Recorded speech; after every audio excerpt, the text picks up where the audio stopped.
Jorge Vanessa i estem en directe per a Canal 9. Avui estarem entrevistant a gent sobre què significa per a ells o elles el valencià avui dia. Anem. Bon dia.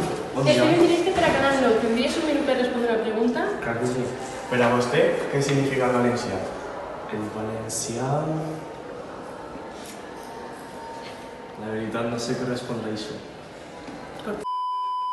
Ja que el nostre entrevistat no ha sabut donar-nos una resposta, direm nosaltres el que significa el valencià per a nosaltres. En general, el valencià es diu que no serveix per a res, però com qualsevol altra llengua, te la transmeten des de xicotet i és una falta de respecte enorme qualificar-la com innecessària.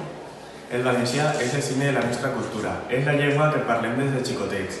El valencià és la història i cultura de la nostra terra.